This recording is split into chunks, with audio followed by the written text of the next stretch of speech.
Vous l'avez remarqué, actuellement en Afrique, presque dans tous les domaines, les Indo-Pakistanais, les Chinois réussissent mieux et font une excellente affaire dans tout ce qu'ils font.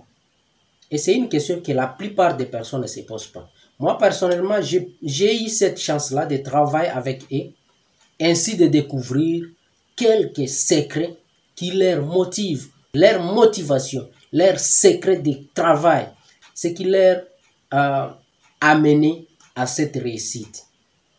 Si tu veux savoir quels sont les secrets de la réussite des Chinois, des Libanais, des Indo-Pakistanais ici, chez nous, alors cette vidéo est faite pour toi. Je vais partager avec toi 6 secrets de la réussite de ces expatriés chez nous.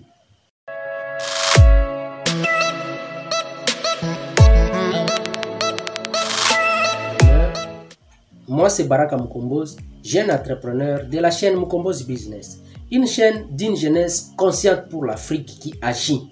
Une chaîne de tous ceux qui veulent construire une Afrique nouvelle et un monde meilleur, à s'appuyer sur l'entrepreneuriat, l'investissement et tout ce qui est business. Alors, si ce sont des thématiques, si ce sont des choses qui te parlent, je t'invite à t'abonner à cette chaîne, d'activer les notifications et aussi de recevoir tous nos contenus business comme celle-ci. Deuxièmement, je t'invite à aimer cette vidéo, ainsi je saurai que je vous ai été utile. Je ne sais pas si vous l'avez remarqué, ils ont une particularité. Ce sont des personnes qui sont motivées par du travail. Ils sont motivés par ce qu'ils font. Ils sont motivés par ce pourquoi ils sont chez nous. Tous, ils ne sont pas des colonisateurs en Afrique. Mais des résultats qu'ils arrivent à obtenir par leur motivation, par leur courage, arrivent parfois à inquiéter même nos colonisateurs. Et vous allez constater, tous ces mondes-là, ils ne sont même pas dans les jeux politiques. Leur origine n'est pas si exemplaire que ça.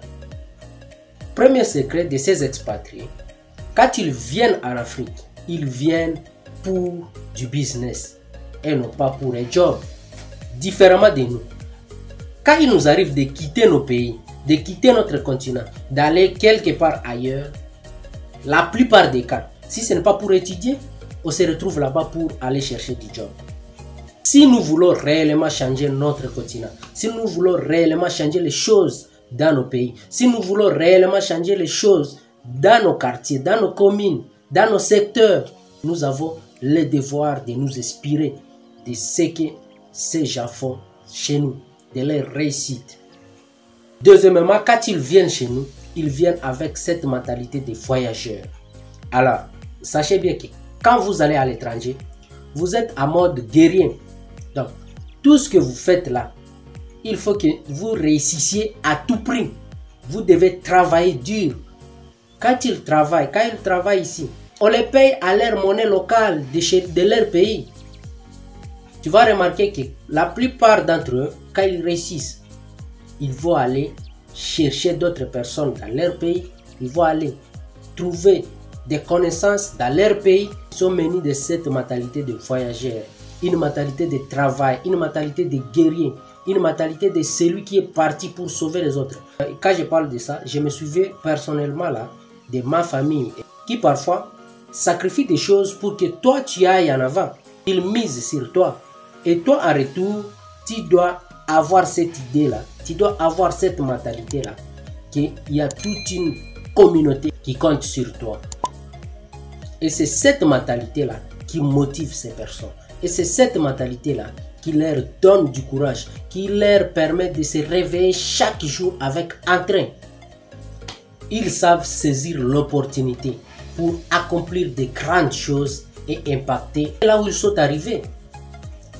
Actuellement, si vous sillonnez dans vos villes, vous allez trouver à chaque coin de rue, il y a un Chinois, il y a un Libanais. Et donc, il ne faut qu'il impacte, il impacte même nous qui habitons ces pays-là. Troisièmement, ces gens-là sont motivés par une unité exceptionnelle.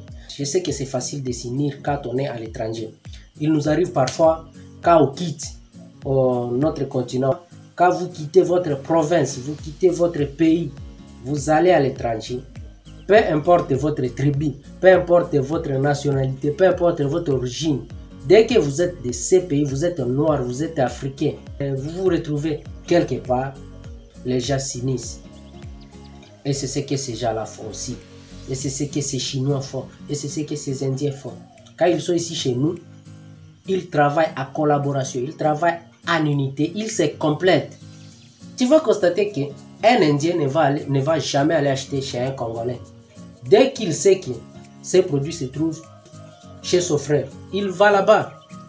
Mais malheureusement, nous, tu vas constater qu'un Congolais, quand il veut acheter un ordinateur, il part directement chercher un Indien ou un Chinois. Nous devons casser cette mentalité. Nous devons être unis. Nous devons travailler avec confiance. Nous devons faire confiance aux enfants du pays pour voir un jour aussi ces enfants évoluer. Pour voir un jour aussi ces enfants arriver à faire quelque chose pour le bien de notre continent, pour le bien de notre pays respectif. Nous devons arriver à faire confiance à ce que les enfants du pays, à l'expertise du pays. Donc, avoir cette unité-là, avoir cet amour vis-à-vis de nos frères. Et aujourd'hui, ces gens-là, quand il faut tourner leur business, quand il faut tourner les affaires, ça tourne très bien vu qu'ils sont dans ces cercles-là. Quatrièmement, ils apportent des idées différentes. J'ai pu remarquer quelque chose. Quand on voyage, on s'enrichit énormément sur tous les points. Alors là, c'est sur tous les points. Alors, quand on voyage, on peut quitter ici, on va par exemple en France, on va en Belgique. Quand on arrive là-bas, il y a des choses qui ne se font pas chez nous.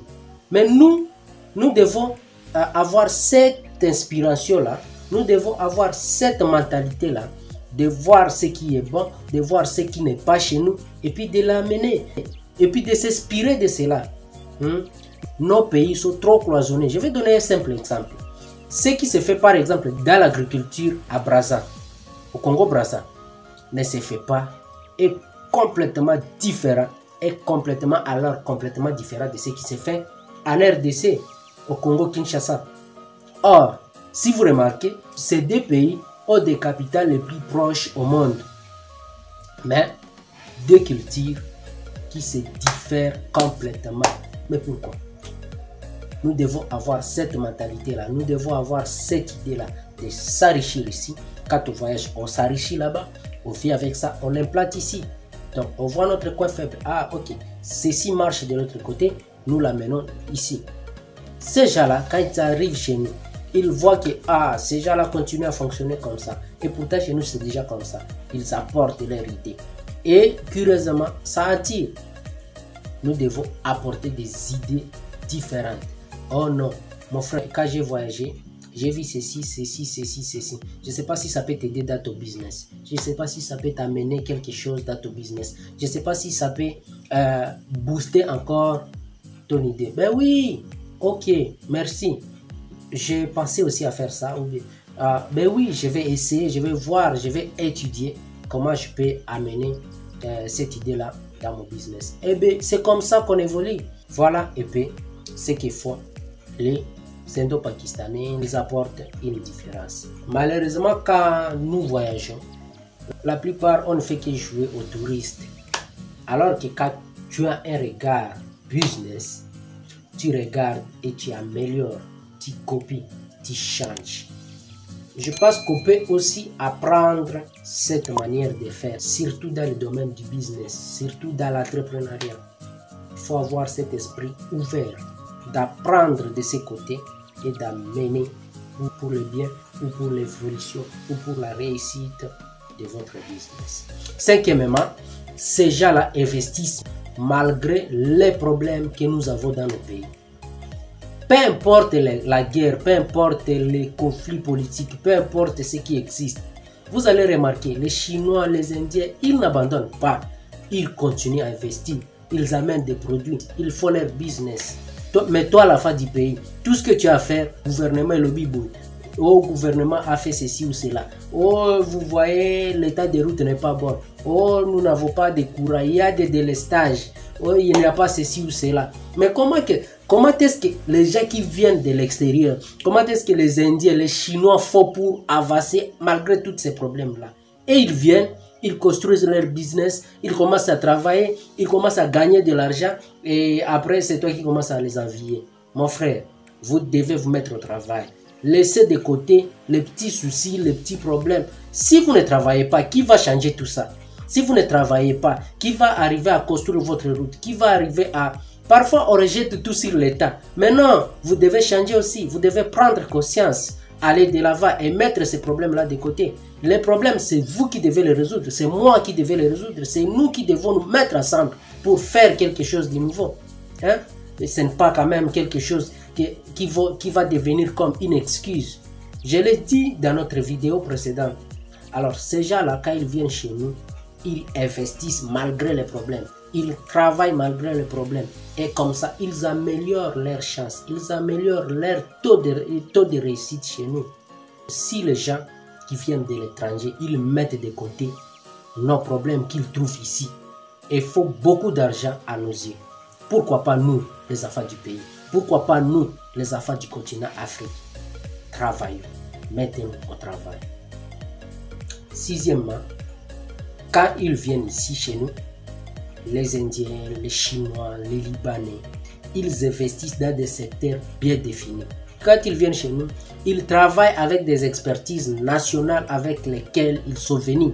Donc, pour vraiment te dire, quand ils viennent ici, ils ne viennent pas, il est maçon, il va travailler dans un magasin. Non, quand eux viennent ici, ils viennent avec leur expertise. Vous qui me suivez, quelle expertise vous avez? Qu'est-ce que vous savez faire? C'est cette expertise-là que vous devez mettre de l'avant. C'est cette expertise-là que vous devez construire aujourd'hui. C'est cette expertise-là sur laquelle vous devez vous baser pour construire votre réussite. C'est sur cette expertise-là que vous devez investir. Aujourd'hui, on a déjà très intelligents. On a beaucoup de diplômés dans nos pays. Ces diplômes pour lesquels vous avez étudié, cette formation que vous avez suivie, investissez dessus. C'est tout simple. Vous devez investir sur cette expertise que vous avez. Comme ça, vous allez arriver à un résultat. N'attendez pas à chaque fois que oh, Nasuluka job, je cherche toujours un travail, mais jusqu'à quand, mettez-vous au travail. Alors voilà un peu les 6 secrets que j'ai pu remarquer pendant ce temps que je travaille avec ces expatriés.